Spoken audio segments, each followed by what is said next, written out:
Shalom, shalom. Alors tout d'abord, je me rends gloire, hommage à Yahweh, Bahashem, Yahushai, Bahashem, Kodash. Yahweh qui est le nom du Père, Bahashem qui veut dire au nom, Yahushai qui est le Fils, Bahashem, Kodash qui est le Saint-Esprit.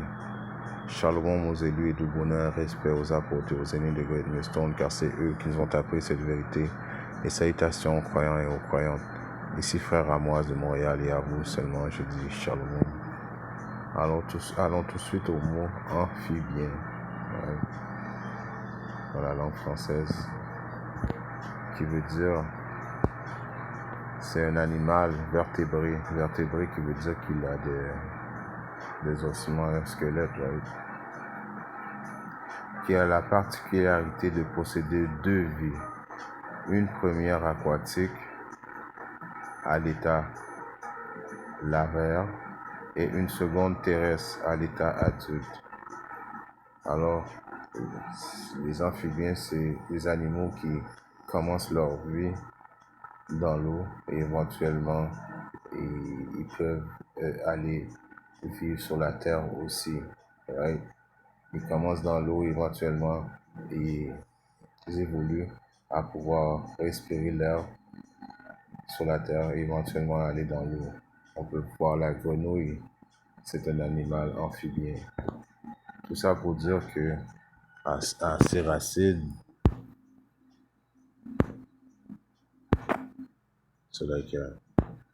à Séracide 39 et 28, il est écrit: il y a des vents qui ont été créés pour la vengeance. Alors il y a des créatures, des esprits qui ont été créés pour la vengeance. Que ce soit des hommes sur terre, que éventuellement quand Yahweh Shimashai va venir amener le jour du jugement, ils vont tout d'un coup être libres pour pouvoir être des tueurs en série. Ouais, comme qu'il y a beaucoup de tueurs en série dans la société qui attend juste d'être activés, qui attend d'avoir le feu vert pour dégager leur fureur, comme on a lu à Siracide 39 et 28. Mais il y a aussi des animaux qui sont des esprits que Yahweh Shimashai a créés aussi pour la vengeance. Et dans leur fureur, ils déchaînent leur fléau au jour de la destruction. Alors, un de ces créatures que particulièrement on l'a pas vu à cause que il a passé presque toute sa vie dans le fond de l'océan, et c'est le Léviathan, que Yahweh Shimashai a créé pour le jour du jugement. Les Édomites, les autres nations aiment l'appeler Godzilla. Et vous voyez qu'il y a le mot God là-dedans, Zilla. Mais son vrai nom, c'est le Léviathan. Que Yahweh Shimashai va lâcher loose dans la journée du jugement. Cette créature destructive qui fait partie de l'arsenal spirituel des armes de Yahweh Shimashai. Tout ce qui va être dans l'eau dans cette période-là va être détruit par le Léviathan, que ce soit des navires, que ce soit des sous-marins, que ce soit n'importe quoi qui va être dans la mer. Le Léviathan va le détruire. C'est pour ça qu'ils font des films. Ils l'appellent Godzilla. Et éventuellement, le Léviathan va sortir de l'eau pour aller piétiner et envoyer du feu aux ennemis de Yahweh Shimashai. Je relis le Siracide 39 et 28. Il y a des vents qui ont été créés pour la vengeance et dans leur fureur, ils déchaînent leur fléau. Au jour de la destruction, ils déploient leur puissance. Alors il va déployer sa puissance et apaiseront le courroux de celui qui l'a fait. Alors ça va être une joie pour Yahweh Shimashai de enfin le laisser loose, Léviathan. Lui qui a été quasiment caché, malgré que les Édomites savent très bien qu'il existe. Mais quand je dis caché, Yahweh Shimashai lui a pas encore donné le feu vert afin qu'il déploie sa force et son courroux. Right? Mais très bientôt, Yahweh Shimosha va laisser l'os. Right? À Psaume 104 et 26, là vont les navires, là est ce Léviathan que tu as formé pour y jouer. Alors, principalement, le Léviathan est là pour détruire les navires, est là pour détruire toutes les forces que ce diable va utiliser dans l'eau. Right? À cause qu'on sait que ce diable-là il va pouvoir faire la guerre avec Yabashim Rashai. Il y a les jets qu'il va utiliser pour faire la bataille avec Yabashim Rashai, mais il y a aussi les navires qui ont right, des armes aussi qui vont essayer de viser sur les chariots de l'Éternel, mais le Léviathan va être là pour s'occuper de ça, right? Et comme que je dis, éventuellement, le Léviathan va sortir de la mer et il va aller piétiner les ennemis de Yahweh Shimasha, les armées, piétiner, marcher sur eux, right? À Psaume 18 et 8 est écrit, il s'élève une fumée de ses narines. Alors ce Léviathan, comme ils appellent Godzilla, il y a une fumée qui peut sortir de ses narines et de sa bouche, et un feu de sa bouche dévora des charbons en feu embrassés. Alors sa bouche, le dragon, comme qu'ils ont toujours fait, ils ont toujours démontré qu'un dragon soufflait du feu. D'où ce qu'ils ont pogné ce concept-là. Ils ont pogné ce concept-là du Léviathan. D'où qu'ils ont pogné le concept de Godzilla. Ils ont pogné ce concept-là de la Bible. Ce diable-là n'invente rien, right?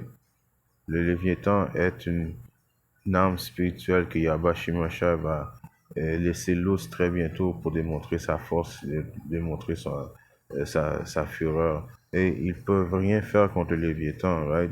Si on va à Job 41, je commence à 1, on est plein d'illusions en espérant le vaincre. Alors les autres, ils vont penser de pouvoir le vaincre, mais impossible de vaincre le Léviathan.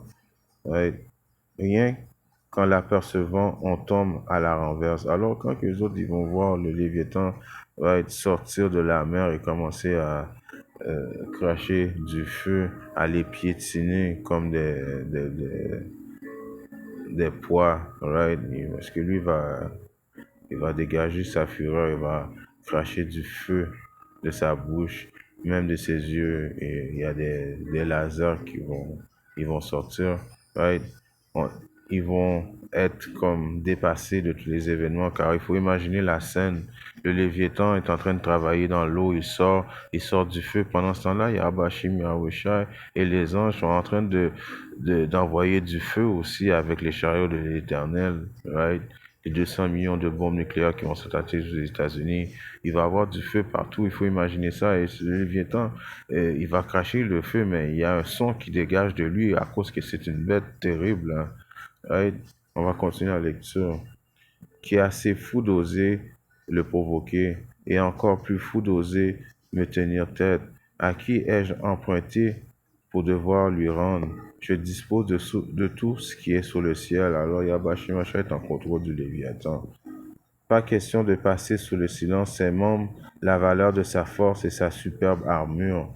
Alors vous voyez cette armure, right, qui est un amphibien, donc il a comme des gens il est fait d'une allure reptilienne avec une armure. On sait que les crocodiles, ils ont comme des genres de carapace très solide. Alors il est fait comme ça aussi, mais encore plus solide. Sa carapace est vraiment solide.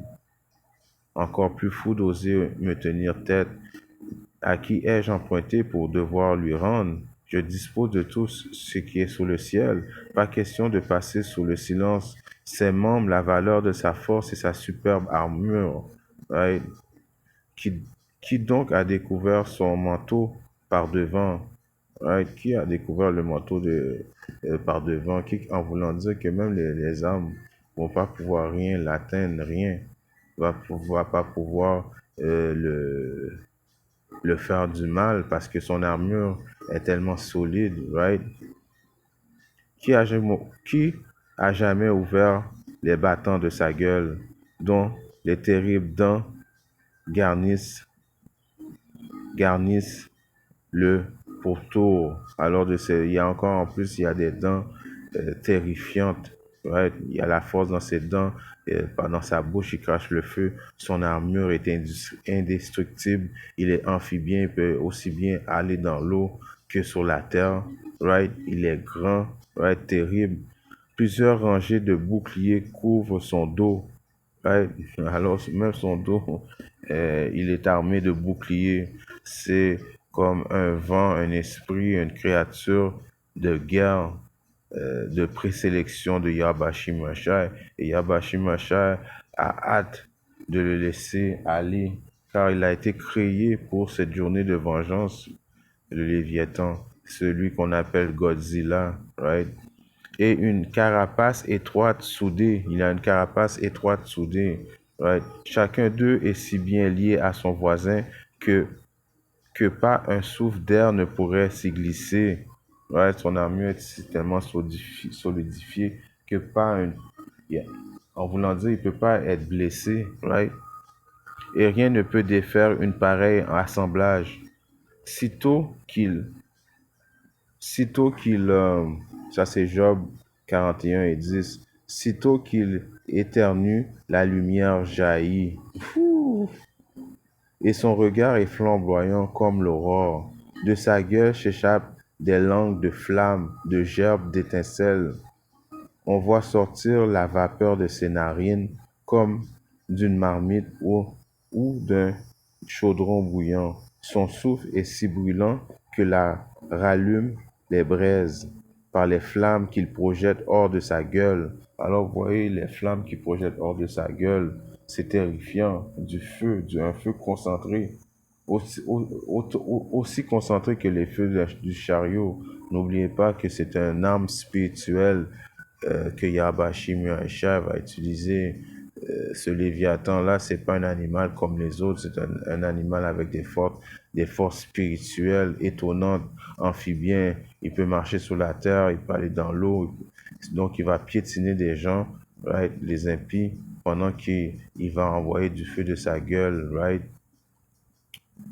Il y a donc, il y a dans son cou une telle puissance qu'en présence de lui, on saisit d'effroi. Alors, juste le voir, c'est terrifiant. Il y a du monde qui va juste l'apercevoir, ils vont mourir de crise cardiaque, automatiquement dead, right? Le repli de sa peau sont tellement massifs, sa peau est tellement massif, son coquillage, right? On a fait allusion au crocodile. Imaginez encore 10 000 fois plus solidifié que la peau d'un crocodile. Donc, même les armes ne peuvent pas l'affecter, right? Des missiles ne peuvent pas l'affecter, right? Il est vite, right? N'oubliez pas, il peut aller dans l'eau, il peut marcher. Et quand on dit marcher, là, il peut marcher vite, sauter, right? Lui-même, il peut faire des trous dans la terre.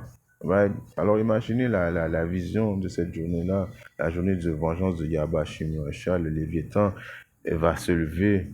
Right? Yabashi Muasha va laisser les anges aussi lousses. Right? Et on sait qu'un seul ange peut tuer une planète au complet. Donc, il n'y a vraiment pas une chance.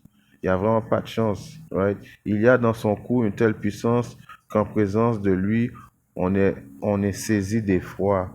Le repli de sa peau sont tellement massifs qu'on a beau appuyer, ne fait rien bouger. Alors, vous voyez, là, on voit une photo que les armées essaient d'envoyer du feu sur lui. Ça donne absolument rien. Et lui va juste continuer, il va les piétiner, il va les écraser. Right?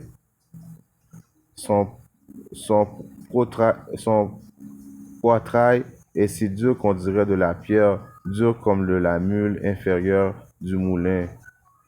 Mais les chefs sont pris de peur dès qu'ils se dressent dans leur affolement, ils perdent leurs moyens. Alors quand que Yabashi Moshe va donner l'ordre à Léviathan de se lever, premièrement, Léviathan va faire un dommage terrible dans la mer. Tout ce qui se tient dans la mer, le Léviathan va le détruire, les sous-marins, les navires de guerre, right? Léviathan va s'amuser avec ça, juste avec sa queue, il va les débalancer, right? Il peut battre sa queue et puis faire des grosses vagues et puis les autres, ils vont juste, right? l'eau va juste embarquer dans les bateaux, ils vont Titanic, ils vont tomber dans l'eau.